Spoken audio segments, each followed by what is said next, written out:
Maraming salamat po aming ginoong tagapamahalang hukom at sa ating pong ginoong Pangulo. Meron po akong katanungan para sa prosecution. Sa akin pong mga kaibigan sa prosecution. Napakahalaga po sa bawat pagdinig ay yung nagsasabi ng katotohanan. Tama po ba? Tama po. Opo. Pagka ang isang witness po ay naging halimbawa ng paiba-iba ang sinasabi, ano pong tawag dito? Di ba po kasinungalingan? This is a hypothetical question, Apo. Your Honor. You are not referring to any particular witness? Si Las Cañas po. Yung inyo pong pinakitang affidavit, Your Honor? alam niyo po, hindi pa po ako tapos, kaibigan. Alam niyo po, napakalungkot po para sa amin na marinig na meron kayong ibinigay na affidavit na nabahiran dito po sa loob ng Senado. Dito, sa plenaryo ng Senado, ay nabahiran ng matinding masasabi nating kasinungalingan sapagkat magkaiba ang kanyang sinabi. October 3, 2016, sinabi niya walang kinalaman ang Pangulong Rodrigo Roa Duterte. February 20, March 6, na iba na ang istorya. Ang tanong ko po, ano ang tawag sa taong paiba-iba ang sinasabi? Di ba po sinungaling? May I answer, Your Honor? Opo. Kagaya po ng aking binigyang linaw kanina. At paulit-ulit na rin pong sinabi ng ating presiding officer. Pakisagot na lang po kasi yun lang po ang tanong. Tama po ba o mali na tawaging sinungaling ang taong iba-iba ang sinasabi? I'm sorry, Your Honor, but I need to qualify my answer. Mr. Presiding Officer, isang simpleng tanong lang po. The lead prosecutor may agree or disagree or state a different characterization. I can state a different characterization if I'm asked by the good Senator Judge. You may disagree or agree with the Your statement Honor. of the Honorable Senator Judge Padilla. Feel free to say no or yes, Counsel. Kagalang-galang ng mga senator judges at sa atin pong mga nanonood na kababayan. Dahil binanggit po ng kagalang-galang na Senador Robin Padilla ang pangalan at ang affidavit ni Arturo Las Cañas, nais ko pong linawin ang kanina ko pong manifestasyon. Ito po ay ipresenta sa impeachment court bilang bahagi ng Presiding testimonya Officer, ng witness. hindi pa din po sinasagot ang Lead prosecutor, the response, it's not responsive to the question of Senator Judge Padilla.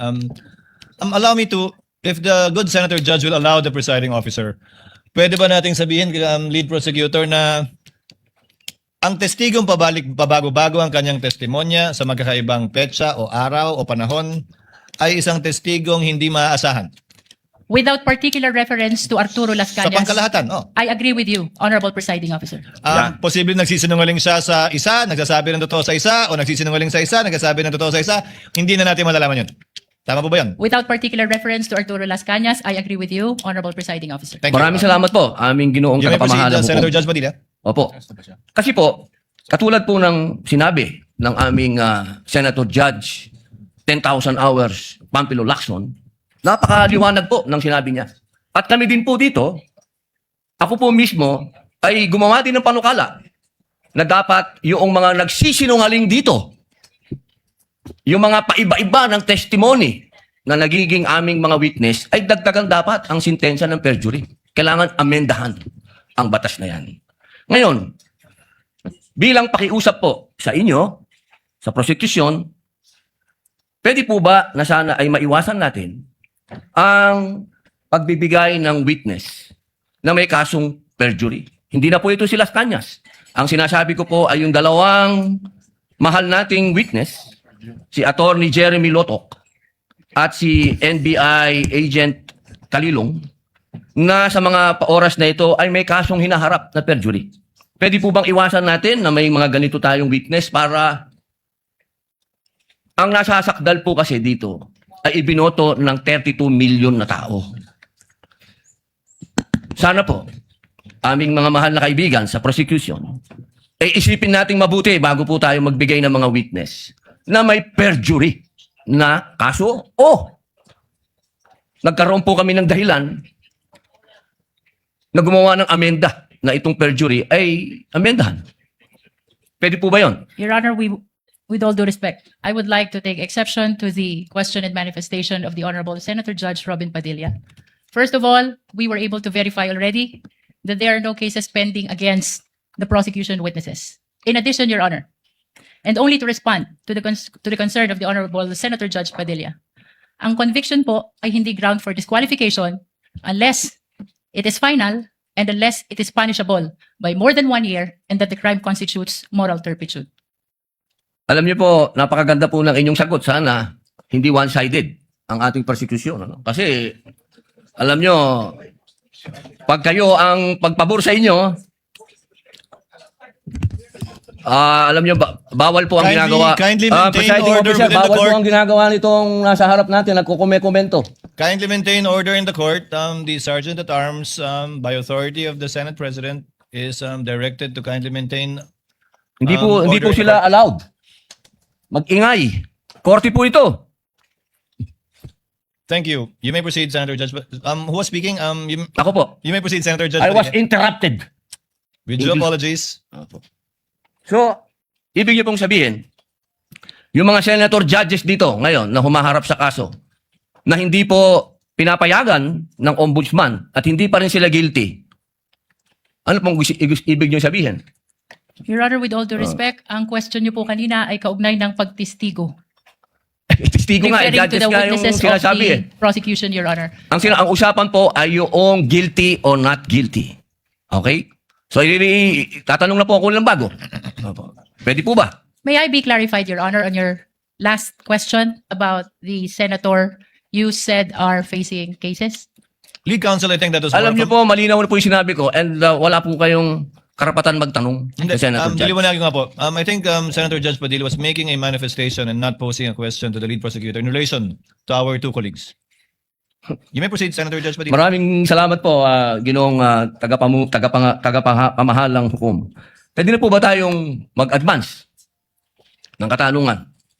Yes, Your Honor. Apo. Yung pong sinasabi ninyo, bakit nyo po nababanggit ang ICC dito? Ano po ang kinalaman ng ICC dito sa ating pagdinig? With all due respect, Honorable Senator Judge Robin Padilla, kagaya po ng nabanggit ko na, at marahil panglima ng banggit ng presiding officer, nabanggit po ang ICC, kaugnay ng affidavit ni Las Cañas, na ipirinisinta po ng prosecution bilang bahagi lamang ng testimonya ng witness at bilang bahagi ng naging investigasyon ng Special Task Force ng NBI. Maraming salamat po. Senator Judge Padilla will please wind up. You can Opo. avail of a second round if you wish. Opo, maraming salamat po. So, ibig pong sabihin, malinaw, na kanina sinabi natin What na is the hindi pleasure siya... of, with the permission of Senator Judge and indulgence of Senator Judge Padilla, what is the pleasure of Senator Judge Rafi Tulfo? Wala Mike. Kay Senator Padilla. Bakit pag sa kabila pinapayagan sila 5-10 minutes? Bakit pag sa amin, sa majority, kinakat agad ni remind pagdating ng bago, pagdating ng 2 minutes? I think nakakalata na kami. So dapat pag sinabing 2 minutes, 2 minutes. Pag sa amin sa majority, pag 2 minutes, pinipindot nito. 2-3 beses. Totoo yan. Pero pag sa minority, umabot na ng 5 minutes, 10 minutes. At meron akong record yan. Pinapayagan. Why? Thank you. The comments of Senator Judge Rafi Tulfo is recognized. However, the chair would like to point out that in the impeachment court, there is no majority nor minority. We are all senator judges. And Senator Lacson earlier requested also an additional time to finish his point, which the chair allowed. That's why the chair reminded Senator Judge Padilla to wind up because Hindi. his time already lapsed. Kaya nga, Mr. Presiding Officer, I'm sorry, I do have a lot of respect in you. Yung sa akin lang, kahit na sino senador, kapag dating na ng 2 minutes, pinipindutan ng bell eh. Ako ilang beses na ako napindutan ng bell. Nakakairita eh. Samantalang yung iba, hindi pinipindutan ng bell, umabot pa ng 5 minutes. I'm not referring to anybody here now. Yun lang yun eh. Kaya nga kuminsan, binubulungan ko na nun dyan eh. Oy, pindutin mo na yung bell. Para naman makapagsalita yung iba. Yun lang po. Wala na akong tinutukoy dito. Dapat maging fair tayo yung sa nagpipindot ng bell. Pag sinabing 2 minutes regardless kahit na sino senador yan. Thank you.